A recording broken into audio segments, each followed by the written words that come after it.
Hi, welcome back to another one of my videos. Today I'll be doing something a little bit different. It's almost like the long weekend here in Japan, and the weather outside here is really nice. So I figured, just pitch a tent behind me right here in this spot, and then camp out here tonight. And just enjoy the great outdoors. And it's just something that I always wanted to do, but always didn't get a chance. This little spot right here is usually where I like to pitch my tent. And this great outdoor space here is basically a piece of land just across my house on that side. Like, to walk to my house is like 2-3 seconds. My house is just right there. But this piece of land here has it kind of like we don't really use it. It belongs to one of our friends. She doesn't really use it as well. Her family doesn't really use it, so we kind of cleared the land a couple of years ago. We got the funds together with our friends and everything, and then we cleared the land here. And we kind of want to use it for camping. And when our friends and whatnot come over to Japan, come over from the other parts of Japan, and then we could pitch a couple of tents, like maybe 5-6 tents here. So back then there were a lot of trees, more like a forest. And I think after COVID, bears were actually seen roaming around these areas. But in Curacao, where I am, bears are usually tagged with GPS signal, and there's a team that will watch the GPS location of the bears. And when they come down, they don't really kill the bear. They try to chase them back with bear dogs, dogs that are specially trained to bark and chase the bear back into the wild. So yeah, that was the only time we get I think 2 bears around here somewhere. It was late at night, 7, we were having dinner. It was pretty dark. Yeah, but yeah, that's a story for another day. So we're just gonna pitch the tent out. I got a couple of tents, but this is the latest acquisition a couple of years ago. I think this is from Nordisk, the one with the polar bear mark. Always wanted one of these bell tents, but I already have Snow Peak and other tents as well. So I picked up this one a couple of years ago. My wife wasn't very happy, but I pitched it up one time. She was laying inside with the kids, and I think she was having a good time, enjoying herself in the tent. So let's just dive right into just pitching up the tent. Flat spot. Basically, having been camping for a couple of years, I usually like a flat ground to pitch tents, but you don't always get flat ground. So when you pitch the tent, I would prefer to find a location where my head will be sleeping at night will be higher than my feet if I don't get a flat ground. I don't want it to be the other way, where my feet will be higher than my head, because all the blood will be gushing to my brain when I lay down to rest. I don't really like that. So let's just dive right into this. Okay, this seems to be a pretty good spot right here. So these are the pegs from Snow Peak with the hammer. And I think this is the ground sheet that I got for the tent. Which way does it go? I can't really remember. Okay, never mind. Let's just get this whole piece up, and this is pretty heavy. I just want to get this on the ground and find the direction where the opening will be,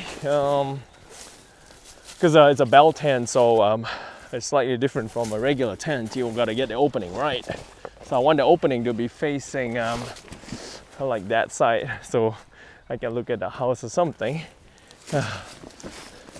And not sure. It's been a couple of years since I last pitched this tent. I think I only pitched this tent once, if I'm not wrong. So don't really remember the direction. So it's just get it going and see how it works. I think that should be it. I think I'm not sure where the opening is. Yeah, I think that's good. I want to do a little bit more on this side. Okay. I'll see you later. Let's just get it up.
Yeah.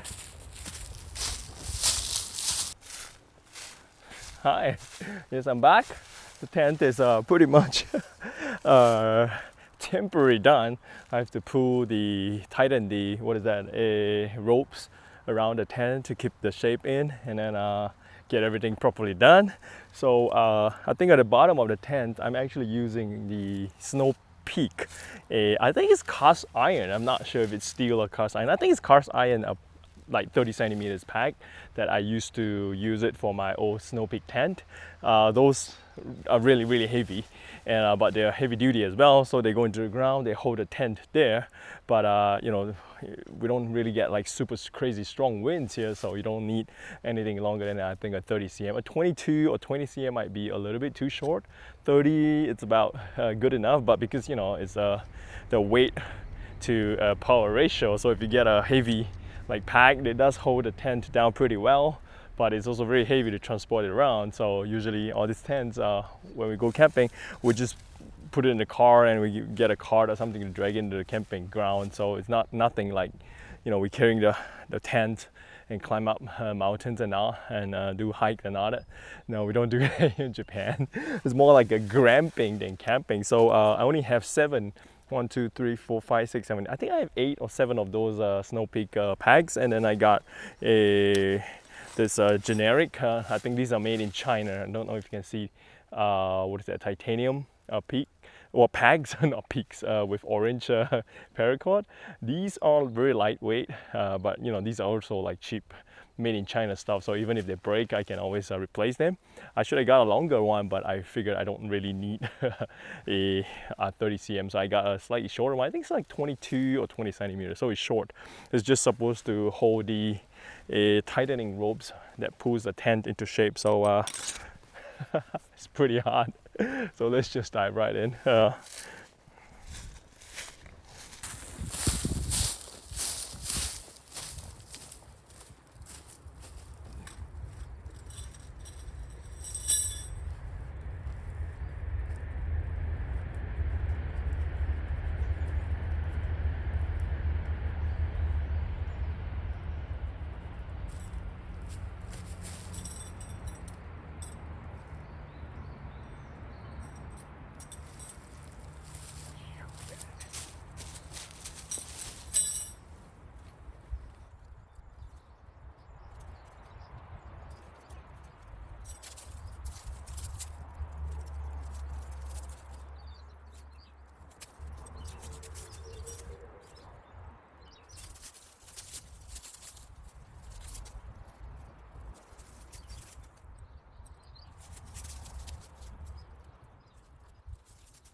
All right, the tent is pretty much all done. About 30 minutes to 45 minutes. Because you know, I don't do this every day. It takes a little bit of while to get used to it. I think it's like 2 years since I last pitched this tent up. So yeah, it's all ready. It's all set up now. I just have to open up all the interior because it's really very hot out here today. Not quite as I expect. Occasional wind is pretty comfortable, but still, you know, all the hot air will be trapped inside on the top, even though there are 3 like ventilation slots on the top. I just gotta open up all the window and just get a lot of air to go through it, and then I bring all the sleeping material, the mats, put it on the inside, and then enjoy it. Tonight we'll probably be sleeping in a tent. After we take a bath and a shower in the house, we'll just walk here about like a 5-second walk from my house. So why not? So out here in this ground, it's not like everybody can come to this place. It's a privately owned land by our friends. So we pitch tents here and whatnot, But there are like different kind of like a vegetation around here, and some of them have like thorns. It's not really like rose, or it's just the wild plants that have thorns. So you got to be careful. If you're not wearing gloves or proper like protective material, you might get a stab. You might hurt yourself. You get splinters and all that. So in the great outdoors, you want to enjoy it. You just gotta be prepared. So I don't think I'll be bringing all my Mystery Rancher bags and put it inside. It's just we'll just go inside and rest in the house. On the other side, you can't really see from the camera. I used to have a lot of trees and vegetation, but I think some developer bought the land and cut down like 70% of the trees, and the land outside is just for sale. Someday someone will build houses on it, and then on the other side, about like, I don't know, like 100-200 meters is the road. So yeah, we still hear the road noise. Back then there was a lot of vegetation. You don't really hear the road noise, but that's good enough. I don't need to hike up like a couple of hours up the mountain. My house is just right there. We got this giant open space out here to enjoy the great outdoors for the kids. Like the best of both worlds, but no way I am bringing the kids to do like really hardcore stuff up in the mountains, backpack, like 4 or 5 hours, food, water. I don't think they can do that. So yeah, I'll catch you guys on when I furnish everything up and I'll show it to you. Okay, the tent is all set up. It's basically just for crashing the night. Don't think we'll be putting any like barbecue set or anything inside the tent. Basically, because let's get it open. Because my wife is working more, so I don't think she can like stay up late tomorrow. She'll probably come back here after work, and the kids got ice hockey training tonight, so I'll probably have dinner, take a bath, take a shower, do whatever we want in the house and get ready, and then I get all dressed in pajamas and then come over here and just crash this place for the night. I don't know if you can see on the inside. I try to get it all tied up so you can see what's on the inside. There's a loop somewhere around here. Okay, never mind, I just tried to. Okay, there's a loop here. It's a little bit warm, so the bugs are all flying around. So if you, like me, you grew up in the city. I grew up in the city. I grew up in Singapore. So if you're like me, a city slicker, we don't quite get along with the bugs. But I've been in Japan in the countryside almost 20 years, like 19 to be exact. Next year will be 20 years. I still don't like the bugs, so yeah, but I enjoy the great outdoors, so I just try to do my best to get the bugs out by covering up the mesh. But this video is for you guys so you can see what's on the inside. The little boy is gonna sleep with my wife. He doesn't sleep by himself. He has to have his mother around, so yeah. So he'll be there with all his little friends. He got a whole lot more there, and then the elder boy will be on this side, and I'll be right at the entrance here, because this is what is that? Nordisk Asgard or Asgard, I don't know, like they call it the Asgard, a 7.1 a tent. It's good for like 2 adults and maybe 1 kid or something. 3 adults will probably fit, but it's a little squeezy. I got this tent basically because I wanted to go camping in winter with like a what is that, fire stove in the tent, but I didn't really got around to doing that because I got to take care of the kids, and my wife's working, so can't really do a lot. So at some point in time, probably have to cut a hole and put the chimney out, and then put like a stove, like they call it a hot tent, so I can keep the inside warm and do it in winter. But I never got around doing that. So yeah, hopefully someday I can do it. and the bugs all coming in. So yeah, I'm just gonna get all of them out. So yeah, basically it's a very simple setup. I got this Coleman inflatable mat. Don't really inflate it to the max because it's really hard, just good enough. And then I got my Snow Peak, what is that, a sleeping futon that I got, I don't know, like 15 years ago, I don't know, a long time. So depends if the weather is really, if the temperature is really cold tonight, I might just go inside the sleeping bag, sleep inside the sleeping bag. But if it's not so cold, I'll probably just sleep on top of the sleeping bag and grab my, what is that, fleece a Tat Gear Shackmaster blanket to cover, just keep warm. But it really depends, because this sleeping bag from Snow Peak is really warm on the inside. I think it goes up. It can hold. I can probably use it on like a -8 or 10 degrees Celsius temperature. But now we're out of winter, so it would not be so cold. So my wife, like all the ladies that I know, when they go camping, the first thing they will complain is about how hard the beddings are, and then they wake up in the morning to get stiff neck and everything, and the men will always get into trouble. So it's always better to prepare in advance, get them a nice soft sleeping material so that they can enjoy and rest for the night, so they won't complain in the morning. And my boy as well, I got him the futon. I mean, my house is just like 5 seconds. They would just bring out the beddings. But usually when we go like really camping, when we have to drive to other places, I would not be bringing these futon if the car doesn't have space. But if the car does have space, I would try to stash this in the car. So because these are like big and heavy and bulky, there's no way you can transport them. You just gotta carry them by hand and walk them down to the camp side, to and fro, because I got 2 of those. And then he's got his own sleeping bag from Coleman. If it's too cold, he will probably be inside there, but if not, he'll probably get him a blanket, to cover. And I think I'll get some more pillows for myself, for my wife, and for my elder boy. So yeah, that's about it. It's a very nice bell tent from Nordisk. I like the polar bear design. I always wanted one of these tents, but never got around to really using it. So every now and then, when it's a camping season out of winter, like the rest of the 9 months, when the weather is good, I'll just pitch it out outside my house and enjoy it. Because why not? Yeah, it's just different. If you've never been, had never done anything like that, just slipping on the ground, a hard ground. Not most people would not be able to adapt, but once you get used to it, it's actually very comfortable. You just sleep very close to the ground and enjoy the great outdoors. So yeah, that's about it. Hope you guys enjoyed this video. I'll see you guys in the next one. Take care. Bye.